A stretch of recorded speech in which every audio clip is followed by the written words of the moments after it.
നമ്മൾ പേപ്പറിൽ അഡ്വർടൈസ് ചെയ്ത് ഒരു സബ് കമ്മിറ്റി ഫോം ചെയ്ത് ഒരു എക്സ്റ്റേണൽ ഏജൻസീസിനെ കണ്ടുപിടിച്ച് അവരെ ഏൽപ്പിച്ച് എക്സാം നടത്തി അവർ തരുന്ന റാങ്ക് ലിസ്റ്റിൽ നിന്നാണ് നമ്മൾ അപ്പോയിന്റ്മെന്റ് നൽകുക.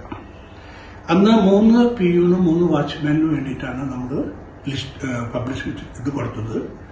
അതിന് കുറെ ആപ്ലിക്കേഷൻസ് വന്നിരുന്നു. ആ ആപ്ലിക്കേഷൻസൊക്കെ നമ്മൾ എക്സ്റ്റേണൽ ഏജൻസിനെ ഏൽപ്പിച്ചു. അവർ പരീക്ഷ നടത്തി അവർ റാങ്ക് ലിസ്റ്റ് തന്നു.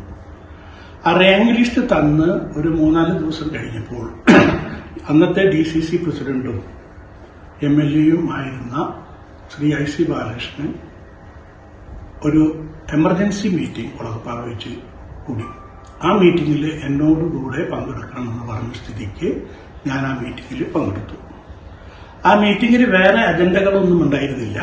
ആകപ്പാടെ ഉണ്ടായിരുന്ന ഒരു അജണ്ട അർബൻ ബാങ്കിലെ അപ്പോയിന്റ്മെന്റിൽ ആ കോൺഗ്രസ്സുകാർക്ക് നമ്മൾ അപ്പോയിന്റ്മെന്റ് കൊടുക്കണം, അത് നിർബന്ധമായി നമ്മൾ ചെയ്യണം എന്ന് പറഞ്ഞിട്ട് എനിക്കൊരു 17 പേരുടെ പേരോളം എനിക്ക് പറഞ്ഞു തന്നു. അവരിൽ നിന്ന് അപ്പോയിന്റ്മെന്റ് കൊടുക്കണമെന്ന്.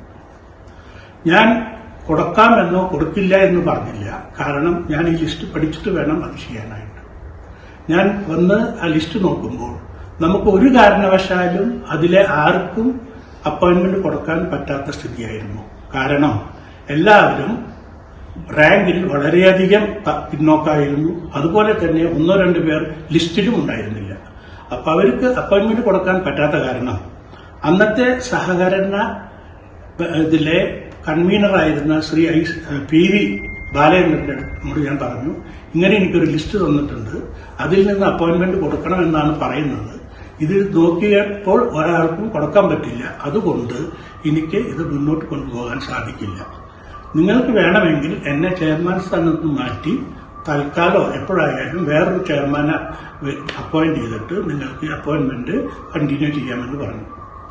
അതിനെ വിസമ്മതിച്ചുകൊണ്ട് ബാലചന്ദ്രനോട് പറഞ്ഞു, അങ്ങനെയാണെങ്കിൽ ഡോക്ടർ റാങ്ക് ലിസ്റ്റിലെ മെറിറ്റ് അനുസരിച്ച് അപ്പോയിന്റ്മെന്റ് കൊടുത്തോളൂ, ബാക്കി കാര്യങ്ങൾ ഞാൻ നോക്കിക്കോളാം എന്ന് പറഞ്ഞ സ്ഥിതിക്ക് ഞാനിത് കണ്ടിന്യൂ ചെയ്ത് ആ റാങ്ക് ലിസ്റ്റിലെ മെറിറ്റ് അനുസരിച്ച് അപ്പോയിന്റ്മെന്റ് കൊടുത്തു.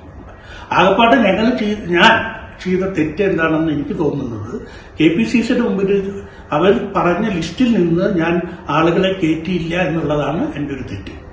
അതിന്റെ പ്രതിഫലമായിട്ട് അവർ എന്നെ സസ്പെൻഡ് ചെയ്തു. ഇതാണ് ഇവിടെ നടന്ന സംഭവം.